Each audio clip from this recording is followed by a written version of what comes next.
Bueno, lo que les decía sí. es que fue muy movilizante preparar esto. Porque en realidad, yo dije, ¿qué les cuento? ¿Qué sé yo? Empecé cortito.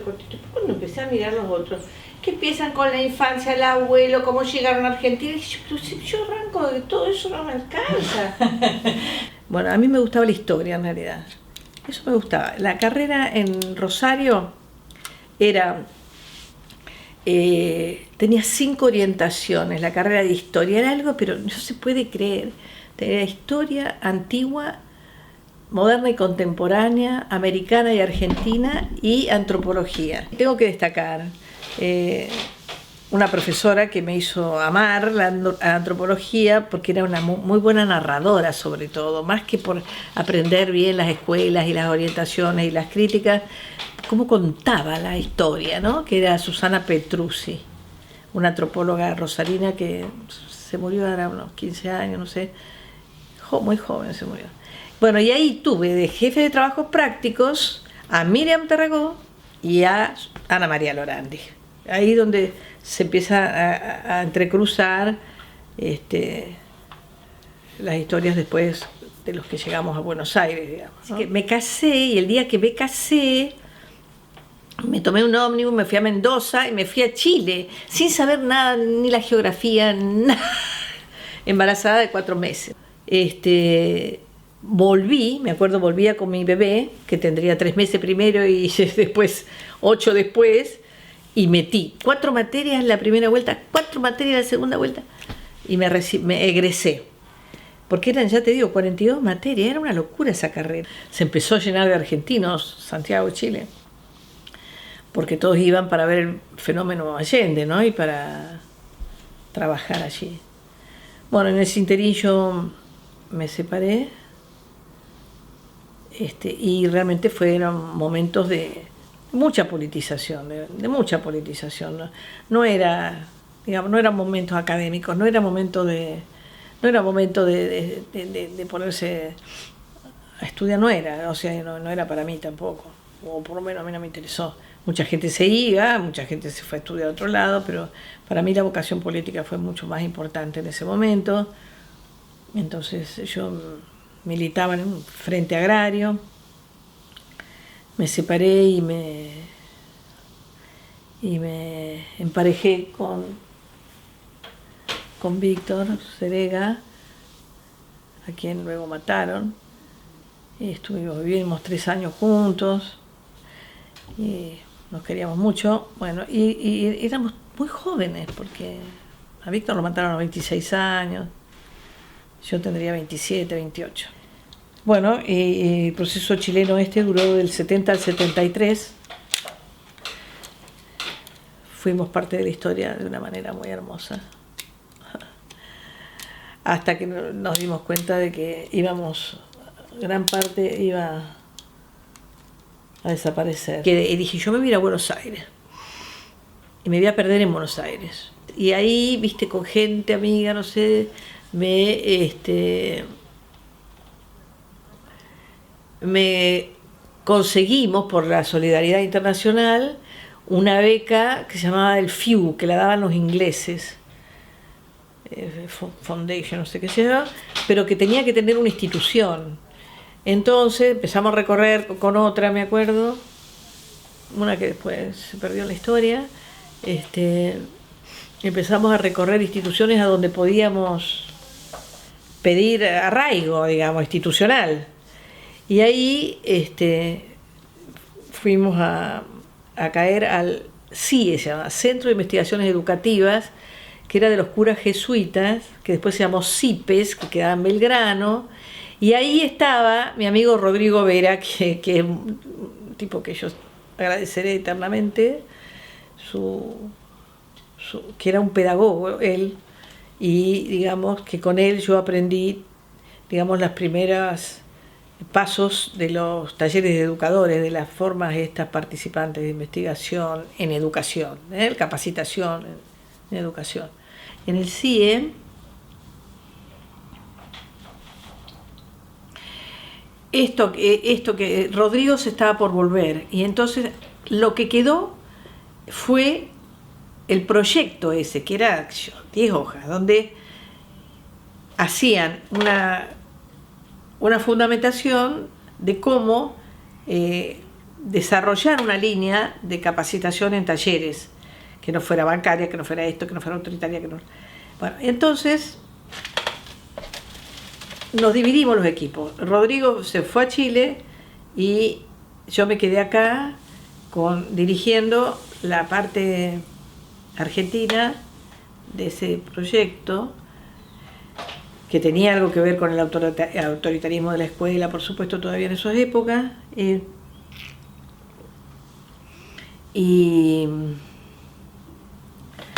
Y ahí, bueno, y empezamos a buscar, no sé por qué hablo en plural, porque yo era media sola en ese momento. ¿Con quién más estaría? Bueno, estaba con un psicólogo social que se llamaba Raimundo, Oscar Raimundo, que era muy bueno, y otro que era medio ayudante en principio y después se fue formando, se llamaba Guillermo de Carli.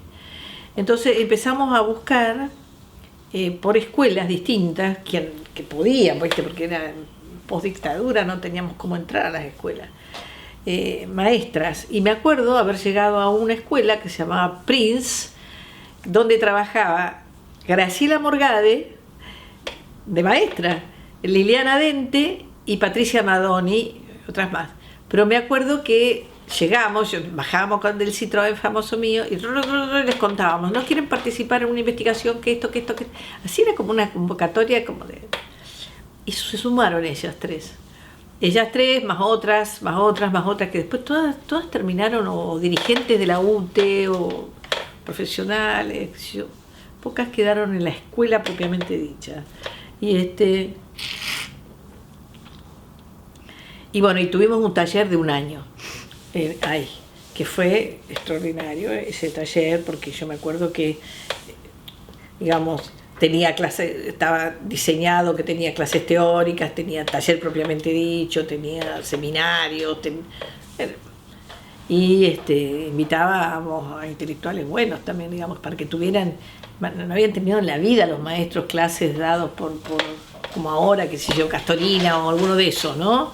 Tedesco, bueno, y nosotros también, por supuesto, les dábamos. Y entonces, una vez que terminó ese taller, yo fui desarrollando la idea de que en realidad yo quería salirme de la línea talleres de educadores, de talleres como una modalidad de capacitación docente, fueron una herramienta de investigación participante, y que al ser una herramienta de investigación participante, los sujetos de la investigación se convirtieran a su vez en sujetos formados y analistas críticos, y a su vez multiplicaran los talleres. Esa fue siempre la idea. Bueno, ahí tuve un quiebre con Rodrigo fuerte, muy fuerte. Nunca me voy a olvidar que yo iba a subir una escalera y él me corría una zancada. ¿Qué hiciste? Como que eso no era la idea, porque él quería que yo replicara los talleres de investigación. Yo dije, bueno, sobre la base de los talleres de investigación, para mí, digamos, esto es una herramienta para la antropología extraordinaria, porque te das cuenta que estos sujetos, los sujetos, en la medida que yo voy a conservar el modo de que mantengan su autonomía, pero entendiendo que esa autonomía se logra en cualquier proceso grupal, realmente después de la cuarta o quinta, o sea, era toda una explicación, porque los grupos, primero, bueno, ustedes sabrán algo de grupos, pero que los grupos primero discuten sobre la identificación con los coordinadores, ¿no? Y siempre éramos con 2 coordinadores y 2 registradores, y entonces realmente como en la cuarta o quinta reunión se produce una crisis, ¿no? Y la gente se establece en su propio pensamiento. Bueno, en fin, la cuestión es que logramos que se mantuviera, o sea, logramos desarrollar esta idea de que estos talleres no fueran meramente, porque como talleres de capacitación yo también decía, no, son imposibles, porque son una cosa experimental donde vienen 15 tipos, o 10, o 12, pero para hacerlos masivos, como cualquier sistema de formación, es otro proceso, O sea, es otra línea, es dentro de la pedagogía, y aparte yo no los quiero hacer didactizar, no quiero que paso 1, paso 2, paso 3. Yo lo que quería era que justamente allí emergieran una cantidad de categorías y de distinciones dentro de lo que eran esos grupos de maestros, porque esos grupos de maestros venían, qué sé yo, maestros de grado, maestros de inicial, maestros de primaria, maestros con mucha antigüedad, maestros con poca antigüedad, directores, vicedirectores. Entonces tratábamos de discutir toda la problemática de las distintas dimensiones que intervienen en el trabajo actuado, digamos, en la misma instancia de taller. Y entonces lo interesante, digamos, como modelo de investigación, fue que nosotros probamos, porque hicimos varios de estos talleres largos, ¿no? Largos.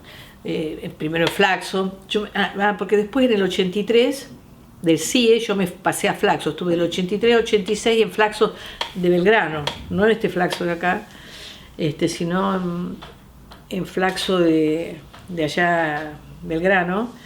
Y sobre todo porque entró de director Eduardo Archetti. Eduardo Archetti fue muy importante en mi vida académica porque además me ayudó mucho leyéndome los primeros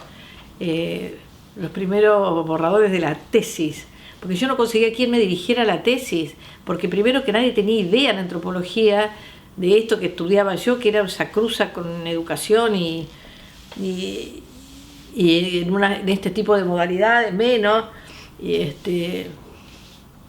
Archetti me apoyó, y sobre todo me apoyó en Flaxo, que digamos, el sector fuerte era de Cecilia Braslavsky, que era total y absolutamente otra línea, ¿no?, de sociología de la educación. Entré a trabajar en el 86 en el Museo Etnográfico, en un área que me creó Pepe, que se llamaba de Investigación y Difusión Educacional. Eso fue fantástico, porque no solo ahí con las momias, sino que además todas las cédulas del museo, todo eso que era absolutamente culturalista, ¿no? Que las cédulas estas que estaban al lado de los objetos de los distintos grupos étnicos, qué comían, cómo se vestían, qué hacían, o sea, todas esas categorizaciones para describir los pueblos, me parecían de terror. Entonces, muchas discusiones ahí en el museo, y ahí estudiamos mucho a los brasileros. Tengo un trabajo sobre las discusiones sobre orientaciones de los museos de antropología, y yo creo que ahí también hubo un quiebre y se cambiaron muchas cosas en el Museo Etnográfico, sobre todo en esa área. Lo que quiero terminar de contar era lo de cómo se fueron tornando, digamos, objeto de investigación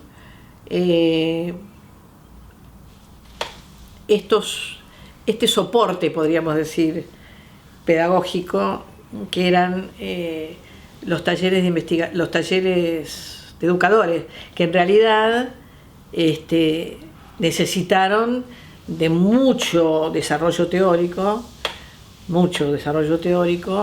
y tenemos ahí unas publicaciones desde los años 82, con Fernando mucho, con Graciela Morgade, que también después ya se sumó.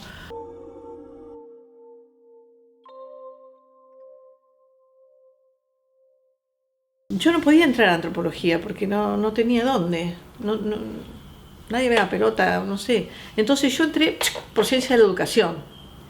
Y en ciencia de la educación formé un equipo interdisciplinario, porque ciencia de la educación necesitaba gente que hiciera investigación y que estuviera formada. Y entonces formamos un equipo justamente con Daniel Suárez. Ellos eran al principio colaboradores, eran estudiantes. Yo fui directora de tesis de maestría de Daniel, de Graciela Morgade, de Patricia Madoni, de Liliana Dente, bueno, de todos ellos. Entonces lo sumé al equipo y trabajaba con Fernando García, García II, y que él era, digamos, el filósofo, ¿no? Digamos, él era sociólogo y es sociólogo y muy bien formado en filosofía. Y bueno, también reconozco, ¿no es cierto?, que todo mi apertura hacia la filosofía ha brevado en nuestro trabajo conjunto, porque la verdad que trabajamos mucho juntos y es muy enriquecedor realmente para mí, por lo menos. Y lo interesante de esto fue que empezamos a pergeniar una teoría de la escuela, pero una teoría de la escuela y la transformación de la escuela, que no fue solamente una teoría de la escuela, ¿no? y ahí dentro, sino una teoría de la escuela y la transformación y su transformación. De ahí que la hipótesis central de esta línea de investigación era que ubicábamos en los docentes al sujeto clave de esa transformación, al comienzo de las investigaciones. ¿Y por qué era un sujeto clave? Bueno, por su permanencia, por el lugar que ocupa en la relación pedagógica, por su cantidad numérica, por el poder que tiene, etc. Bueno, y entonces lo que hacíamos en los talleres era poner en cuestión estas hipótesis, ¿no? Entonces empezábamos los talleres diciendo, bueno, nosotros consideramos que los maestros son sujetos con mucho poder. Esa línea de investigación duró 20 años o 22 años, con 6 o 7 investigaciones parciales, ¿no? Que siempre dirigí yo trabajando con Fernando, ¿verdad? Y después fuimos incorporando otra gente. Pero lo interesante fue que le entramos al tema del trabajo docente siempre, no al tema los maestros, el autoritarismo escolar, no, o sea, siempre fue una preocupación por ese trabajo y por qué esos trabajadores eran la clave eventual posible, porque todo pasaba, ¿no?, de la transformación de la escuela, ¿no?, entendiendo que todas las reformas de la escuela han sido resistidas o bien avaladas por ellos, y porque el poder del maestro radica en que su tarea es una tarea intelectual, que no es una tarea que, si bien, digamos, hay una lógica burocrática que los capta, los coopta como burócratas, ¿no? Hay otra lógica del trabajo, que es la lógica con el conocimiento, que siempre tiene un margen, ¿no? De ahí la gran heterogeneidad de maestros que hay, ¿no? Acá, digamos, como que se haga un cruce con mi otra pasión, que es la enseñanza de la metodología de investigación. Y entonces, digamos, todas estas reflexiones teórico-metodológicas que vamos poniendo en cuestión, digamos, y en proceso dentro de la misma línea de investigación, empiezan a constituir un abordaje de la enseñanza de metodología.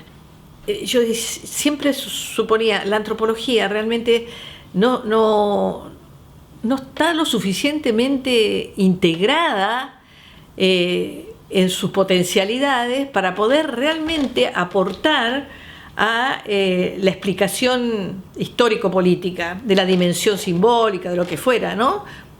Para responder por qué las cosas suceden aún en contra de lo que racionalmente podría perjudicar a los mismos sujetos que las llevan adelante. Entonces, esa lógica informal de la vida real, digamos, a mí me apasionaba como espacio de la investigación antropológica, pero me rechazaba tremendamente, ¿no?, el marxismo, digo, el culturalismo, la antropología de tradición culturalista, ¿no?, que cerraba absolutamente la posibilidad de agencia de los sujetos. Entonces, lo interesante, por ejemplo, de lecturas como la de Giddens, ¿no?, que en su intento por la famosa salir de la famosa discusión entre explicación y comprensión, ¿no?, entre la corriente comprensivista de Weber y el estructuralismo marxista de Cuadrado. Entonces, este lugar de los sujetos como agentes, ¿no?, que pueden actuar de otra manera y no están sobredeterminados, porque en esa época, en los 70, realmente todas las teorías de la escuela eran teorías reproductivistas, eran los marxistas, Bourdieu y todos esos, eran realmente, a los maestros no le daban nada, ningún lugar de la posibilidad de pensar que eran un sujeto de la transformación de la institución, porque realmente, digamos, como la escuela, la institución era una superestructura de la base material, la escuela solamente iba a cambiar cuando hubiera una revolución y cambiara la escuela. Cosa absolutamente absurda, hoy ya lo sabemos, pero en ese momento era el paradigma dominante, era fuertísimo, ¿no? Y sobre la base de eso se hacían todos los estudios que para mí eran estudios de denuncia. Yo decía, a mí no me interesa hacer estudio de denuncia, ya sabemos que es esto, el asunto es por qué, con qué complicidad, con qué entramado con la propia gente se producen los acontecimientos sociales que se producen. Entonces, lo interesante de esto, además, para nosotros era de que evitar, por ejemplo, hablar de totalidades, ¿no? Los maestros, los niños, los jóvenes, o sea que en el lenguaje de sentido común vale, pero que en términos de los conceptos como herramientas para producir un conocimiento, no son conceptos que cierran. Bueno, entonces este fue para mí como un primer misilazo importante para la metodología, ¿no? Porque entender a la metodología, primero no como las meras técnicas de la entrevista, la observación participante y sino entender a la metodología como una articulación entre conceptos, fundamentos y abordajes, y que los abordajes tenían que tener coherencia o ser articulados con los fundamentos. Si el mundo social, ¿no es cierto?, es un mundo histórico, digamos, atravesado por la temporalidad y por el lenguaje, ¿no?, los abordajes tienen que poder, ¿no es cierto?, captar de ahí lo dialógico, de ahí lo participante, ¿no? No porque sí, no por bonito, no porque queremos charlar con la gente, sino porque solo así podemos conocer cuáles son las categorías de explicación que la gente tiene sobre su vida cotidiana, que es la dimensión que trabaja la antropología. Yo estaba en el 86, no sé si en el 86 fue el famoso taller ese que hicimos en Ciencias de la Educación, lo hicimos en el Pacurón, no me acuerdo, avalados por Ciencias de la Educación, y ahí también ese año entré en el Museo Etnográfico. Entonces, como entré con un cargo como de titular, era docente yo, pero la docencia que hacía era una docencia, digamos, como cargo, pero no efectiva. Tomaba el seminario final de metodología de la carrera, y que esto fue, no sé si decirte, en el 86, me acuerdo, pero fue muy adelante, fue por ahí, que lo di con Raúl Díaz y no sé qué más, y di el seminario final de antropología, y simultáneamente nos dieron un lugar, antes de ir al museo, en la cúpula de Carlos Herrán era el director de la carrera. Él nos dio un espacio para que montáramos esta en ciernes antropología y educación, que le damos un origen formal en el 92, pero en realidad porque dimos un seminario juntas con María Rosa, pero venía un poquito de antes, cuando yo volví de México y empecé a convocar a la gente para hacer este cruce de antropología y educación. Pero bueno, institucionalmente se formó ahí con el seminario de antropología y educación, primero que dimos. Y entonces di primero el seminario final de la carrera, y después metodología propiamente dicha la daba Guber de la cátedra de Hermite, de Estela Hermite, y Victoria Casabona y no sé quién más estaba ahí. y se acababa ese concurso, había que concursar. Entonces me empezaron a decir, concursá ahí, porque esa va a ser una materia estable, mientras que el seminario final no está en la currícula o no sé qué. Y bueno, y ahí concursé en el 95, ¿no? Y en el, qué sé yo, el 92, no sé, hace millones de años.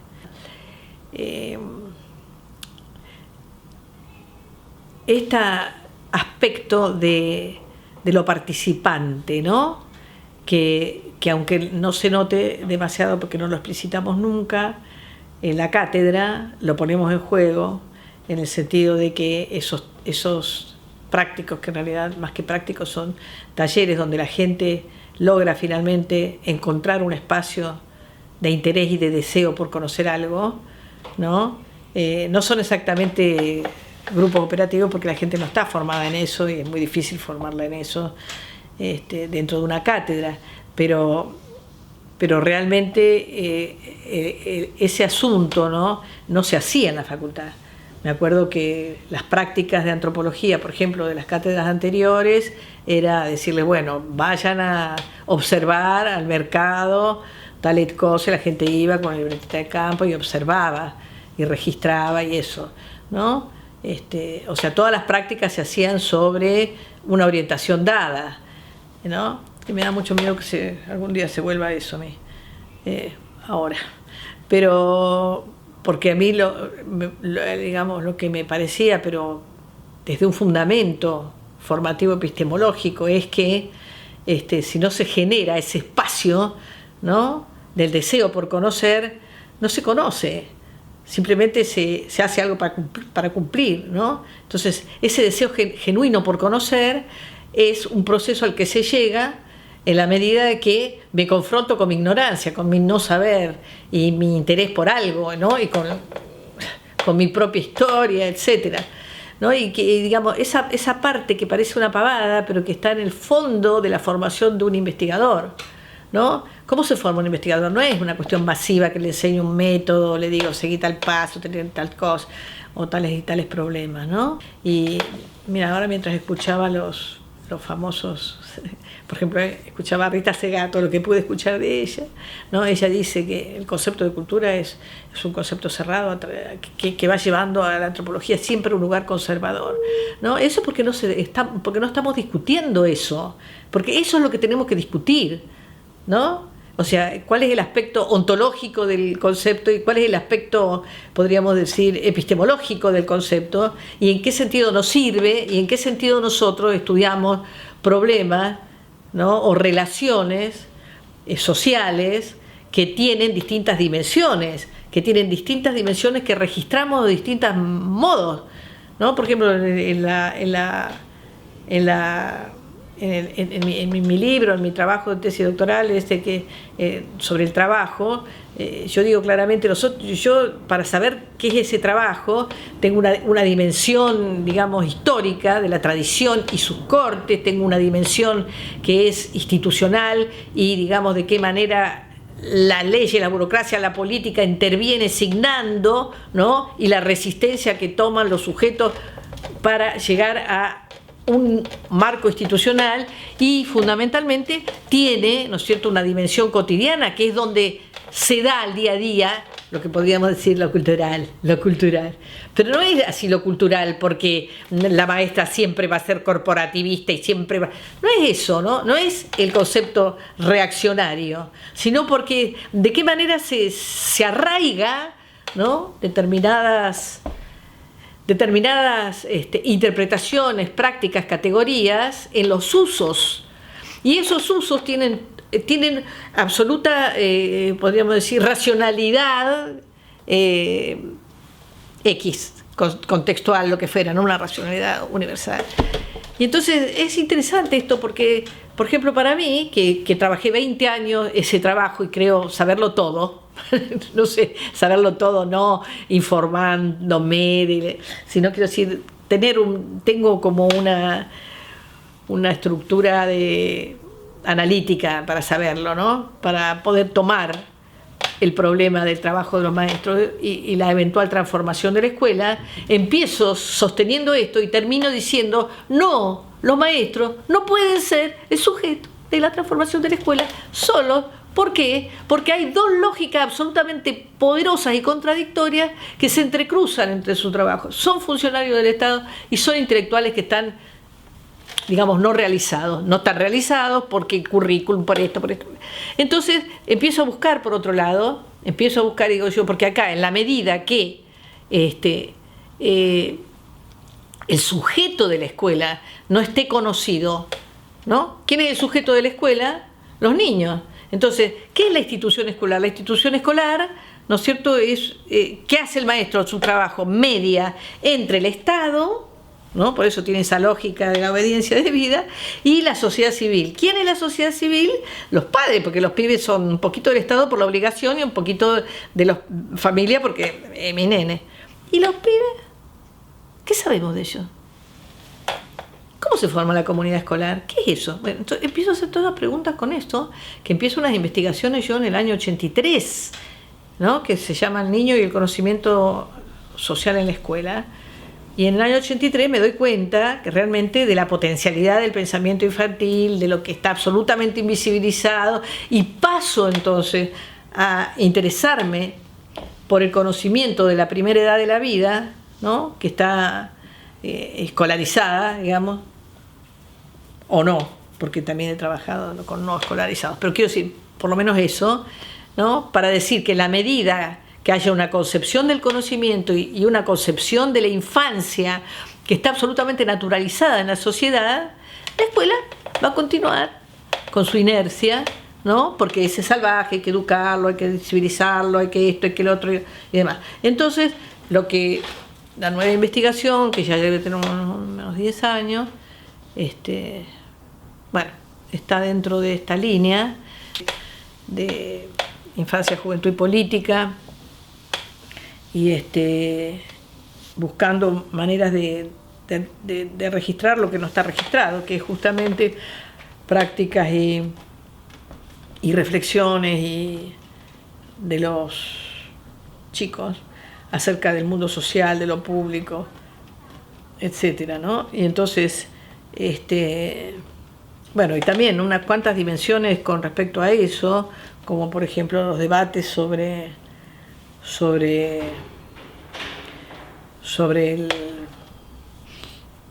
las concepciones de infancia que tienen los mismos legisladores, las leyes del voto joven y el debate que hay en la construcción de hegemonía sobre la inclusión o no inclusión de esta franja etaria, ¿no?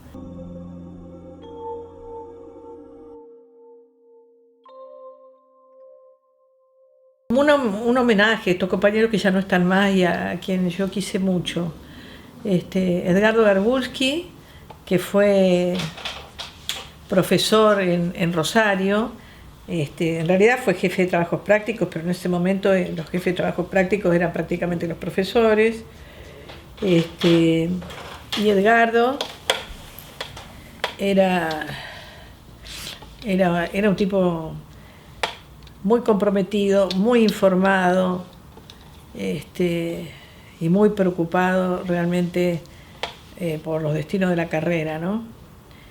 Y me acuerdo que cuando, en un momento de crisis del Colegio de Antropólogos, que trabajamos juntos con Edgardo en la búsqueda, mirá, de esto me estaba olvidando, hicimos muchos trámites por las incumbencias para los antropólogos, para legitimar las incumbencias de los antropólogos, que los sociólogos tenían y que los antropólogos no. Y entonces él venía a Buenos Aires y oficinas para acá, para allá, para allá. Como que nunca se logró eso finalmente establecer bien, no sé si ahora ya sí, pero para que la gente pudiera trabajar. Pero te estoy hablando de hace 30 años y todavía no se logra. Y después, entonces también me acuerdo en una asamblea en Rosario, en un congreso, no me acuerdo el año, supongo que sería el 86, porque nosotros íbamos con Fernando García, dábamos clases de metodología en Rosario, durante 3 años fuimos, me imagino que entre el 86, 87, 88, sí, por ahí, íbamos a dar clases a Rosario, y en una de esas hubo como una crisis del colegio. El colegio se desarmaba porque no había nadie que se quisiera hacer cargo de la dirección del colegio. Y me acuerdo que era una asamblea enorme y que yo estaba no sé por qué estaba en el estrado. Y me pareció terrible. Y me propuse, dije, ¿quién soy yo temporariamente? Y bueno, es como que hubo un salvataje, que duró unos meses, un año, no sé, hasta que se hicieron las elecciones. Pero yo creo que sí que el tema del colegio era un problema, porque como que la misma comunidad de los antropólogos, los estudiantes y todo, recién se ve en esta actividad que hacen ustedes y en algunas otras, su existencia, sobre todo con la revista Publicar y tal, pero como poca actividad gremial, sí, del colegio, ¿no? Que eso no, solo nosotros podemos hacerlo, los mismos antropólogos, nadie nos va. Y realmente lo de las incumbencias es gravísimo, porque hay gente que no puede dar clases en los secundarios, en las provincias, nada, porque no está hecho ese trámite. Según Garburski siempre decía que eran los sociólogos que ponían problemas, pero no sé. No creo. Bueno, eso por un lado. Garburski fue una persona muy contenedora y aparte realmente muy formada, muy informada. Sí, cuando yo era estudiante ella me decía, vos, Graciela, sos una persona muy formada pero poco informada. Y tenía razón, porque era como que él sabía todo, tenía una memoria prodigiosa y se acordaba de todo, era un tipo maravilloso. Lamenté mucho su muerte.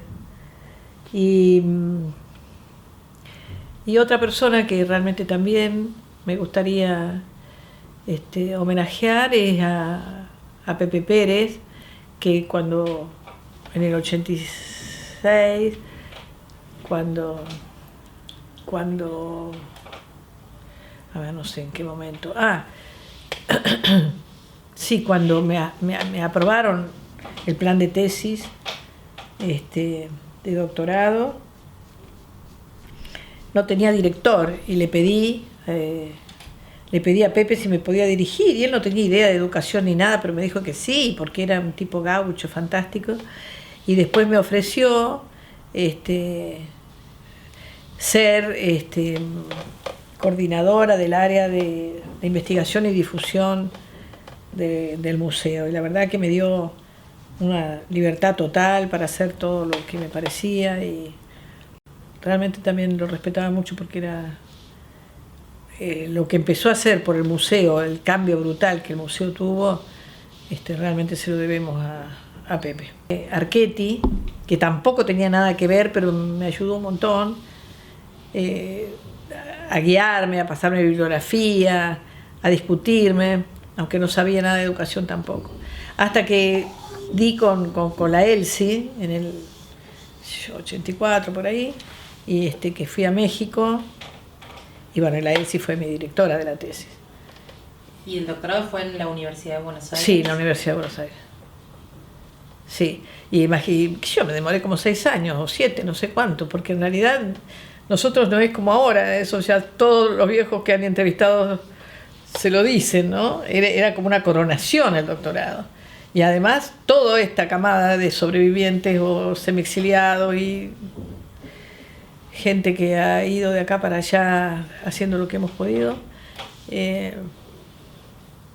no teníamos ese tiempo, salvo muy pocas excepciones, de hacer la cosa sistemática, y ni en los apoyos, ni las becas, ni nada. O sea, hacíamos las tesis mientras trabajábamos. Y me fui a México, estuve en México 2 meses. En el día de la ELSI me dieron una oficina, que yo no podía creer, porque me dieron una oficina con computadora, impresora, con vista hacia un parque, una cosa maravillosa. Y iba todos los días ahí, nada más que a trabajar sobre mi tesis. Y después me fui un mes a New México, a la casa de Gary Anderson, a quien ya había conocido en el año 83. Que Gary Anderson es un investigador, lo deben conocer, norteamericano, que es como filo argentino, y Gary realmente se interesó mucho por toda esta línea Él le llama investigación-acción y siempre discutimos, digo, yo no hago investigación-acción, no hago, pero bueno, creo que más que nada un problema semántico, porque él está muy de acuerdo con todo este debate sobre la democratización de las instituciones y la investigación participante, las formas dialógicas y demás. Así que me prestó su casa también. Ellos se fueron a Nueva York y me dejaron un departamento atrás en el jardín con todo. He tenido suerte, solidaridad, realmente. Estuve en New México, Albuquerque, un mes. Y con esos 3 meses creo que le di un impulso grande. Y la pude terminar en el 2004, creo. Del 86 al 2004. Mucho tiempo. Cambiando. Porque no era que estaba ahí, ¿no? Porque mientras tanto seguíamos haciendo investigaciones. La tesis en realidad es la suma de 6 investigaciones, o 7.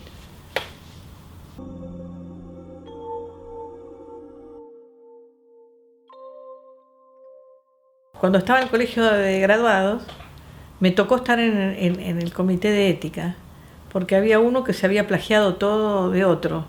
Antropólogos. Eso sí me impactó muchísimo como problema ético. Fue muy difícil eso. Como yo era interina, presidente del colegio, en esos periodos cortos surgió ese tema. Me acuerdo que estaba Cecilia Hidalgo también ahí, no sé quién más. Bueno, me acordé de eso. En realidad, problemas éticos he visto así, con gente que plagia. También lo he visto, yo ahora también formo parte de la Universidad de 3 de Febrero, del Consejo Académico del Doctorado, y también se presentó una vez el caso de un estudiante que plagiaba páginas enteras. Ese tipo de cosas que no lo podés creer. Y también me pasó a mí concretamente ahora me acuerdo, con varias páginas de una investigación mía que alguien se las agarró y se las copió todas. Pero esas no pasaron a mayores, porque si no hubo denuncia, nada. Pero más bien los dilemas éticos que he visto, los problemas éticos que he visto son esos.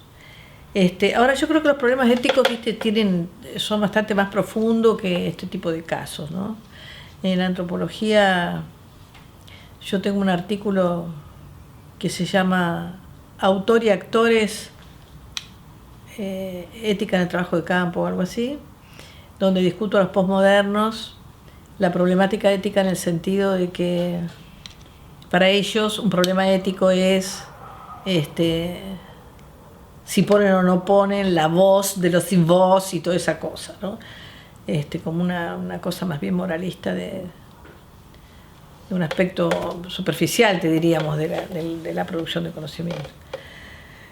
No, nosotros justamente creo que como el encuadre es muy explícitamente participante y lo que cuando convocamos a los maestros, los convocamos, digamos, desde el lugar que los reconocemos sujetos de un mundo que queremos conocer y que como no somos parte de ese mundo, conocemos menos o desconocemos, que los que conocen son ellos, entonces los convocamos a establecer que nosotros tenemos una interpretación, un análisis acerca de ese mundo, porque somos analistas, pero que quienes tienen conocimiento directo y experiencial de ese mundo son ellos, y que entonces los invitamos siempre a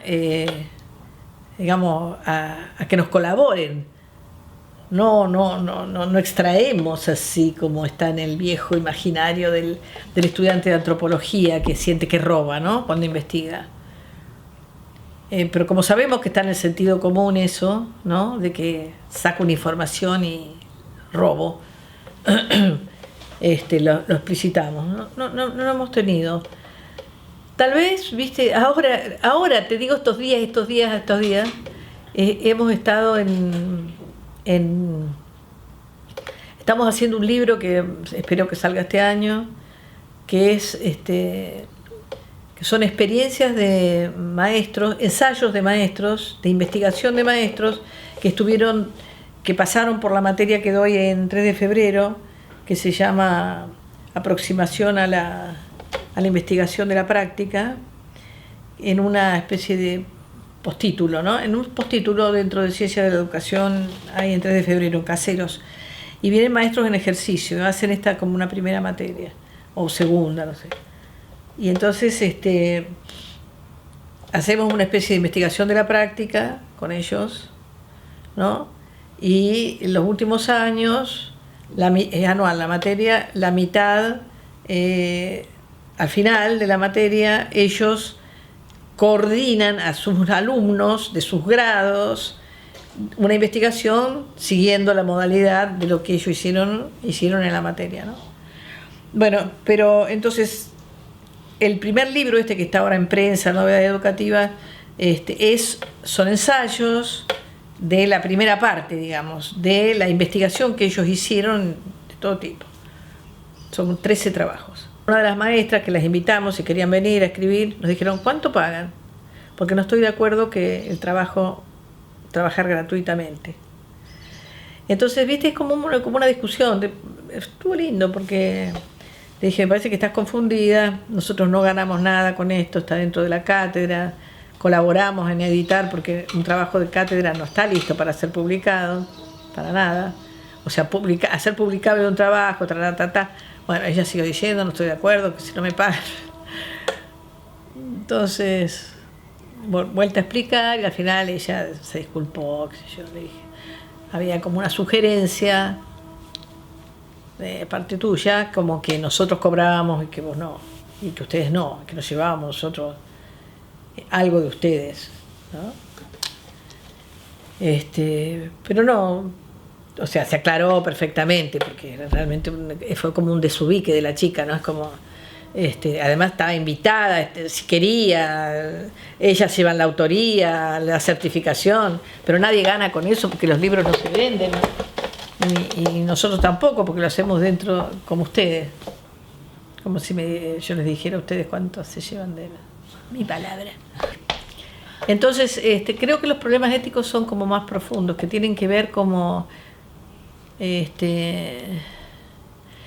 con esta consideración del sujeto de la información, ¿no? Del sujeto del mundo que vos querés conocer. ¿En calidad de qué lo considerás? Si lo considerás en la calidad de un igual o lo considerás en la calidad de un sujeto al que le extraes sin que el otro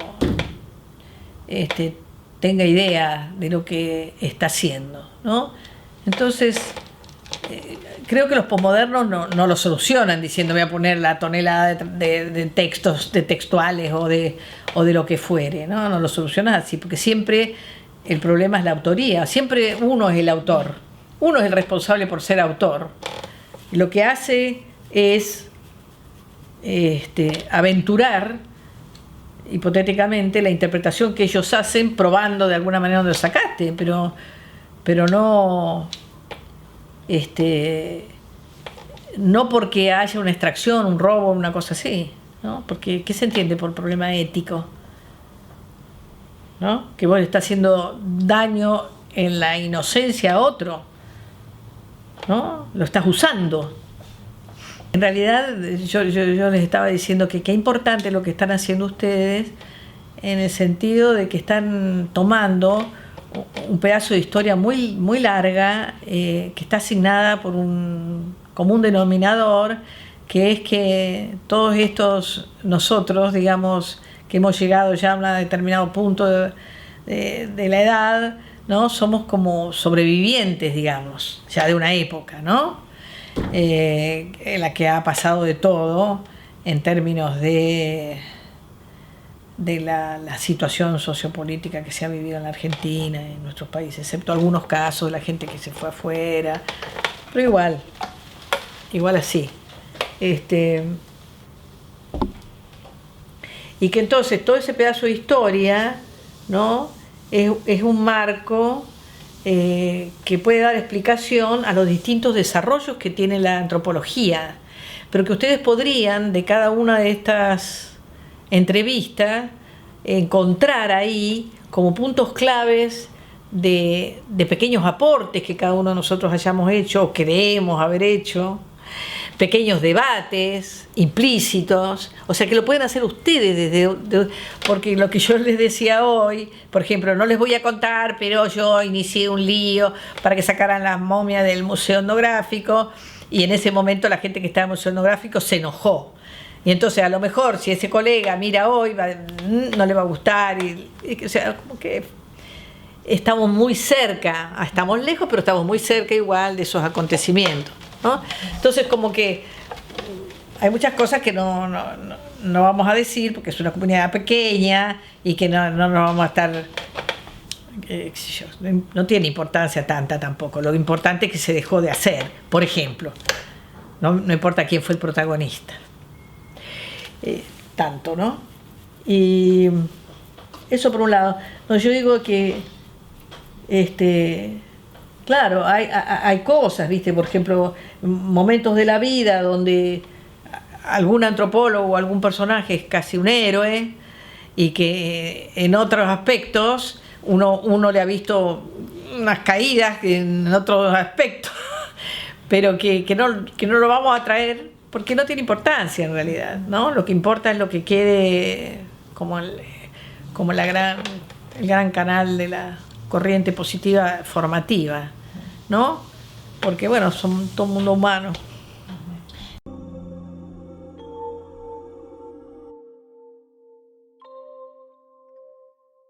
Si vos nos tuvieras que contar qué te hace feliz de ser antropóloga, ¿qué nos dirías?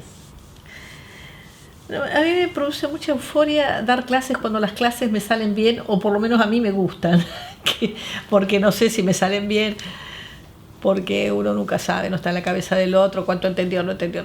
Pero cuando se siente esa corriente de comunicación que el otro de alguna manera se asombró, se atrapó, qué sé yo, me produce una adrenalina, me produce un gusto, un placer muy grande en términos de la docencia. Y la investigación también, en la investigación cuando encontramos de repente, qué sé yo, pequeñas perlas de ahí de información, me encanta. O sea, a mí la actividad intelectual me gusta, me encanta, me llena, me satisface mucho. Nunca ha sido una carga, a pesar de que cada vez que doy una clase me estreso como la primera vez. Increíble, pero me pasa exactamente. Y yo pensaba, por ejemplo, también cómo juega eso, porque yo nunca he estado muy metida en la comunidad de los antropólogos, nunca he estado realmente muy metida así. Por ejemplo, nunca he tenido cargos institucionales, nunca me he promovido para eso, aunque me gustaría, digo, en lo profundo de mi ser. Por ejemplo, si yo fuera directora, diría esto, pero después prevalece más, ¿cómo te puedo decir?, otras prioridades, otras cosas, y no me da la estructura psicológica tampoco, porque hay que tener, digamos, formas, y yo no tengo, ¿no? O sea, cuando algo no me gusta, voy al frente, o sea, no, o digo lo que pienso y la gente se enoja, o sea, no me da la estructura ni personal para soportar las tensiones mucho tiempo, ni los conflictos, y prefiero pasar a un costado y dedicarme a lo que sé, realmente a lo que puedo aportar, ¿no? Aunque tarde en conocerse. Pero bueno, esas cosas también me arrepiento un poco de esas fobias que nunca pude superar. Pero bueno, me arrepiento, no sé si arrepentirme es una limitación, la reconozco. Y si vos tuvieras que resumir para vos, ¿qué es lo que te gusta de la antropología? Eso que te apasiona? Escuchar. Me encanta escuchar. Me encanta escuchar y me encanta sorprenderme. O sea, realmente me sorprendo auténticamente de cosas que pasan cotidianas, absurdas. Disfruto, digamos, con cosas que escucho por la calle, que yo digo, pero esto no lo puedo creer, no sé cómo contarlo, ¿no? Eso es lo que me encanta de la antropología, que cada cosa que miro y me afecta, me abre la cabeza, me abre el sentimiento, me abre la percepción.